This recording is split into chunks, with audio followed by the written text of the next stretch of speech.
It may be hot right now here on the East Coast, but don't worry, winter is coming.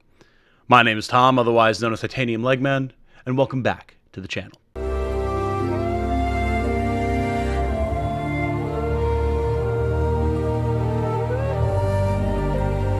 Hello everyone, if you enjoy what I do, including my coverage of brand new characters and general news about games like Sword of Convallaria, a like on this video and a subscription to the channel would be very much appreciated. Thank you so much.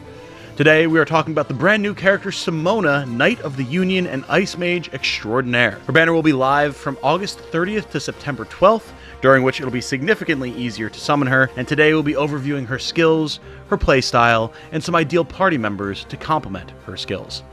Also, thank you so very much to the Sword of Convallaria team for sponsoring this video.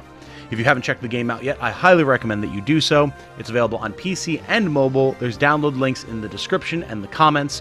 Thank you once again to the devs at XD for sponsoring this video. So Simona, what is she capable of? How do you want to use her? Why would you want to add her to your team? Well, there's a lot of answers to those questions, and I'll tell you right now, she's a ton of fun to play. Simona is a sword and sorcery watcher specializing in area denial and defensive buffs. She synergizes very well with fellow Union soldiers, and she can function exceptionally well as either a heavy damage dealer or a support unit utilizing buffs and area denial depending on what kind of army composition you have, what other characters you tend to be using, and what your preferred playstyle is. She has both area of effect and single target damage abilities, allowing her to duel one-on-one or fight groups equally well. Meanwhile, her ability to freeze enemy groups, reduce move range, and grant herself and her allies heavy shields sells her as a greatly versatile battlefield asset. Simona's key mechanic is Armor of Ice, a buff that has the following effect. Gain a physical shield equal to 60% of Simona's magic attack and become immune to frost tiles. This effect will come up as part of many of Simona's skills, so you should absolutely be keeping it in mind. And of course, being an ice mage and having there be a fair amount of ice magic that you can throw around in a Sword of Convallaria, the idea that you can make your team immune to frost tiles while still having the enemy be hindered by it is pretty nice, on top of the fact that obviously any sort of shielding that's going to mitigate damage that your characters are otherwise taking is generally really strong. Speaking of Simona's skills, Winter is coming. This is her personal trait. It increases Simona's attack and defense by 15%. When she has a shield, both stats get an additional 10% boost, and she gains attribute debuff immunity. At the start of the turn, she gains Armor of Ice, a physical shield equal to 60% of Simona's magic attack, and becomes immune to frost tiles, as we just discussed. And when hit by a melee attack, she inflicts move down 1 on the attacker for 2 turns.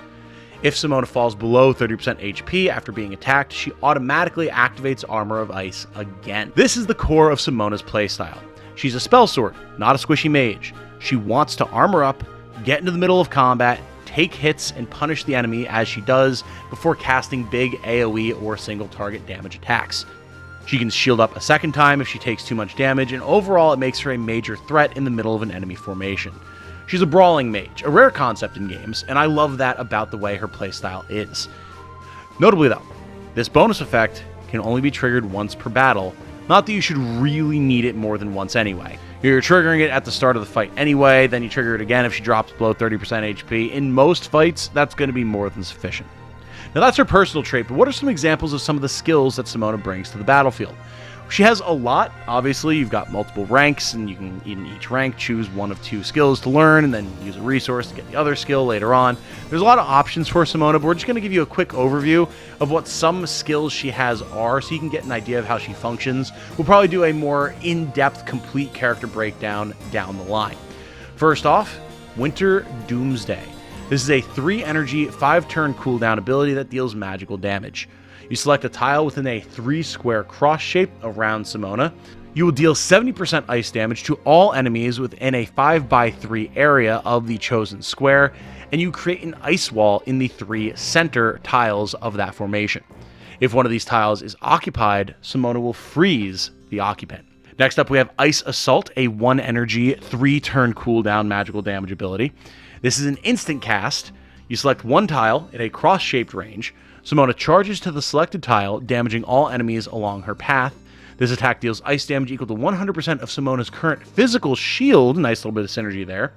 It also grants Simona the Warrior of Frost ability for 2 turns, which reduces the damage she takes by 30% and increases her move range by 1 when standing on frosty tiles. So, you can either mitigate the effect of a frost tile, or if you're already mitigating the effect of a frost tile because of your armor, you actually get bonus move on top of that, and she kind of skates across the ice, which is a very thematic, fun way to play it. Next up, we have Ice Maid Armor, a 2 energy, 4-turn cooldown skill. You will select a cardinal direction. All allies in a 3x4 rectangle in the chosen direction, as well as allies directly to the left and right of Simona, will be granted Armor of Ice and Regeneration 1 for 2 turns. If Simona already had Armor of Ice prior to casting this ability, it costs 1 less energy to use. As a reminder, Armor of Ice grants a shield equal to 60% of Simona's magic attack and immunity to frost tiles, as well as inflicting move down on attackers who hit the ice armor. Meanwhile, Regeneration 1 restores 10% of a character's HP per turn. This is an absolute mainstay ability. More than any other skill that Simona has, this is a skill that I would absolutely expect pretty much every player to have on her, as it's a great start of battle ability to just grant a very nice defensive buff to your entire party, or at least the majority of your party, depending on the formation allowance of the map that you're on. Finally, we have Ice Shards. This is a reaction skill. After Simona's Armor of Ice is destroyed, she deals 50% magical damage to all enemies within 2 tiles of her, inflicts Move Down 3 on all targets, and that lasts for 1 turn. Move Down 3 reduces move range by 3 tiles, perhaps self-explanatory. And this is just a nice way to say, okay, I'm going to throw Simona into the middle of the enemy formation. She's going to survive because she has her Armor of Ice.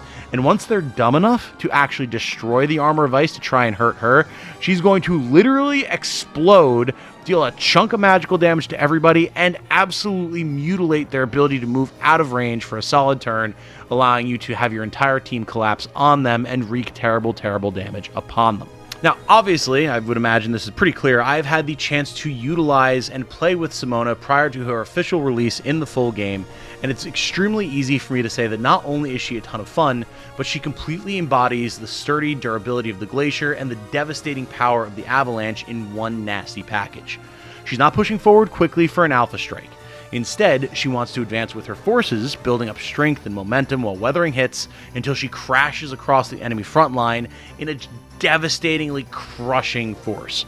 This makes her a great fit with any characters that utilize buffs and high energy abilities, which coincidentally includes many Union units. Characters like Tempest, Flare, and Might in particular are great, but really all of the Union units I've had opportunity to use with her thus far are very solid, including Silver and Bronze units like the Union Pikemen. And of course, if you have major characters like Gloria or Teton, their skill sets will also synergize beautifully as well. All of this combined with Simona's self-buffing ability that gives her bonus attack and defense for nearby Union allies, and the bonuses that her abilities get when targeting Union units, it makes for a really thematic and powerful team setup, which I'm particularly fond of. As far as my experience with Simona has been, you can probably imagine it's been a blast. Like I said, I love a good thematic party build. Her playstyle is a nice change of pace compared to the teams I've been using normally. She moves up in loose formation with her allies while buffing and debilitating enemies. It's definitely more my style of play and quite distinct from units like Cole, Garcia, Julia, and Rawia, who I've been using more and have way more of a gung-ho, dive in and crush kind of style. For challenges like the Tower or even some of the scarier trials, being able to sit back a bit and buff up makes it much easier to weather certain attack patterns, mutation modifiers, bosses, all that type of good stuff. Really, I'm eager to get Simona for myself in my proper file and incorporate her into my team, especially in the Spiral of Destinies, where that area denial that she has, the frost damage, the armor buffs, could make certain missions very different to approach, especially with how I've kind of heard that some of the routes I haven't taken yet can be quite scary with the enemies they throw at you.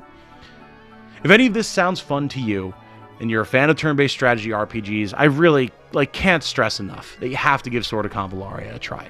The Spiral of Destinies alone is worth your time with its variety of stories, endings, and mechanics. There's even more great story and depth in The Fool's Journey. There's new story paths coming for both modes in the future.